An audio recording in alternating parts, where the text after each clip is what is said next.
Apa itu cross-cultural understanding? Pengertian budaya adalah a shared background from a common language and communication style, custom, belief, attitude, and value. Secara analogi, budaya bisa diumpamakan seperti halnya sebuah gunung es.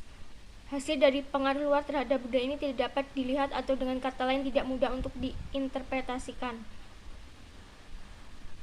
Lintas budaya adalah komunikasi baik verbal maupun non-verbal antara orang-orang yang berasal dari budaya yang berbeda.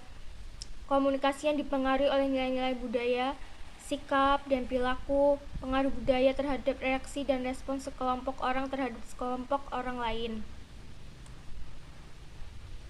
Interaksi lintas budaya.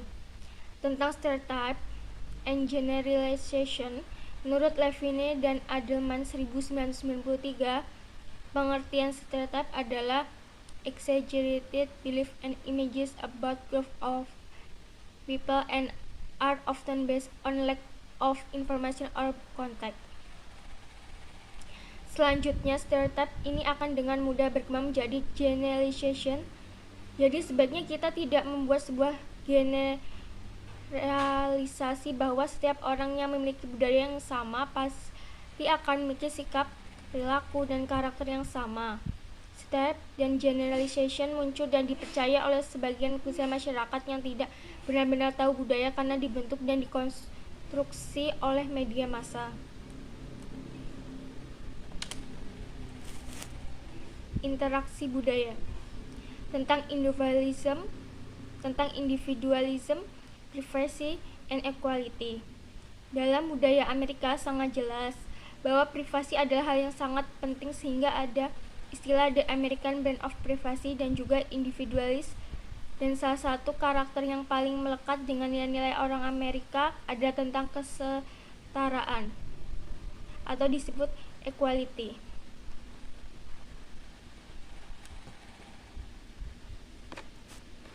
Konflik dan adaptasi dalam kajian lintas budaya. Istilah a fish out of water, pada dasarnya istilah a fish out of water berarti to describe someone who is living in a new culture. Levine dan Adelman 1993. Istilah ini digunakan untuk menggambarkan bagaimana naiknya turunnya pengalaman seorang ketika ia dihadapkan pada situasi dan kondisi yang sama. The adjustment process in new culture, honeymoon period, initial adjustment, depression, acceptance, faktor-faktor yang mempengaruhi adaptasi. Faktor pertama adalah motivasi, faktor kedua adalah mengenali durasi waktu negara atau daerah asalnya. Faktor ketiga adalah tentang latar belakang bahasa dan budaya. Faktor keempat adalah tentang kepribadian orang tersebut. Faktor kelima adalah tentang dukungan orang-orang terdekat. Faktor keenam adalah mengenai pekerjaan. Faktor terakhir adalah mengenai apa yang dikenal dengan istilah degree of ethnocentrism. Komunikasi verbal. Dalam kajian lintas budaya dikenal setelah heated conversation dan hesitant conversation. Sementara hesitant conversation sebaiknya yakni tipikal percakapan yang memiliki karakteristik kesopanan, tipe percakapan tidak langsung, ada banyak jeda, serta sedikit interupsi karena percakapan dilakukan bergantian. Amerika pada umumnya ada tipikal model hesitant conversation. Meskipun mereka masih menggunakan tipe percakapan langsung, Amerika pada umumnya ada tipikal model hesitant conversation meskipun mereka masih menggunakan tipe percakapan langsung. Spam California, New York Symposium and Domineering. Jadi Levine dan Adelman 67-68. Jadi sangat jelas bahwa faktor latar belakang budaya akan sangat mempengaruhi cara seseorang dalam berkomunikasi dengan orang lain. Komunikasi nonverbal. Komunikasi nonverbal berkomunikasi tanpa kata-kata, berkomunikasi tanpa kata-kata, body language, hand gesture, facial expression, eye contact, conversational distance. Hubungan pertemanan dalam komunikasi lintas budaya. The meaning of friendship among culture. Berbicara tentang kata friend, Dalam kamus Oxford Dictionary, kata teman didefinisikan sebagai one attached to another by affection or esteem. Friendliness vs friendship, berbeda antara menjalin pertemanan dengan orang baru atau orang asing dan bersikap ramah kepada orang baru atau orang asing. Ketika tujuan utama adalah untuk mendapatkan teman baru, maka biasanya pertanyaan atau pernyataan yang dilontarkan adalah yang bersifat universal dan umum. Perbedaan dalam hubungan personal. Laki-laki dan perempuan yang masih lajang yang belum menikah dalam budaya Amerika bisa saling berinteraksi secara intim dan menjadi teman dekat serta saling berbagi permasalahan personal mereka tanpa terlibat dalam hubungan romantis. Mobilitas dan hubungan pertemanan. Orang Amerika biasanya akan lebih mudah mengakhiri suatu hubungan atau memiliki hubungan yang putus sambung atau memiliki hubungan yang sebentar atau pendek. Hubungan keluarga, tipe konsep dan tradisi. Child raising concept. Dalam budaya Amerika, cara mendidik anak-anaknya agar mandiri yaitu membiasakan sedari kecil membiarkan anaknya tidur sendiri dan membiarkan bekerja. Berbeda dengan kebudayaan yang ada di Indonesia.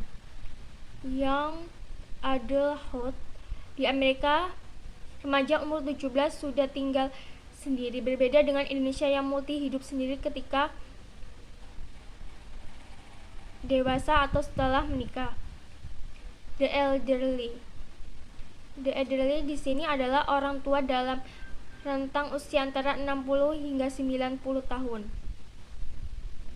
Di Amerika, orang tua biasanya akan menghabiskan waktu di panti jompo dan berkeliling dunia. Sedangkan di Indonesia, orang tua biasanya akan tinggal dengan anak atau cucunya. Hubungan keluarga, tipe konsep dan tradisi. The nuclear and extended family. Nuclear family atau keluarga inti baik dalam budaya timur maupun budaya barat sebenarnya sama, yaitu keluarga yang terdiri dari ayah, ibu, dan anak-anak. Sementara extended family adalah keluarga tambahan dari keluarga inti yang bisa termasuk kakek, nenek, paman, bibi, sepupu, keponakan, dan mertua atau menantu. Ayah dan ibu yang bekerja. Secara tradisional ada perbedaan tanggung jawab dan kewajiban bagi laki-laki dan perempuan. Laki-laki bertanggung jawab terhadap dukungan finansial kepada istri dan anak-anak mereka. Sementara perempuan bertanggung jawab terhadap dukungan emosional seperti merawat dan membesarkan anak-anak serta membereskan rumah. Keluarga single parent. Single parent adalah keluarga di mana anak-anak hanya diasuh, dididik, dan dibesarkan oleh salah seorang orang tua, bisa ayah saja atau ibu saja. Dalam budaya masyarakat barat, jenis keluarga seperti ini dinilai biasa dan wajar karena tingginya angka perceraian. Dunia pendidikan, nilai-nilai yang berlaku. Perbedaan dalam dunia pendidikan tinggi. Jepang, aktivitas berdoa dianggap sebagai sebuah aktivitas yang menyita dan menghabiskan waktu. Di Amerika, memiliki beragam level, di antaranya adalah 1-year college, 2-year colleges, dan 4-year colleges. Partisipasi aktif dari murid. Dalam budaya dan nilai pendidikan di Amerika, partisipasi aktif dari murid merupakan sebuah hal yang sangat diharapkan dan bahkan diwajibkan dalam semua mata pelajaran atau mata kuliah. Hal ini berkebalikan dengan apa yang terjadi di sebagian sistem pendidikan di negara-negara berkembang, di mana murid-murid masih sering mengandalkan materi dari apa yang diberikan oleh guru atau dosen mereka. Hubungan antara guru dan murid lainnya yang jamak ditemukan dalam sebagian negara di barat adalah guru dan murid bisa tetap saling berkomunikasi ketika berada di luar kelas. Dunia pendidikan, nilai-nilai yang berlaku. tentang kepercayaan dan kejujuran. Makna kepercayaan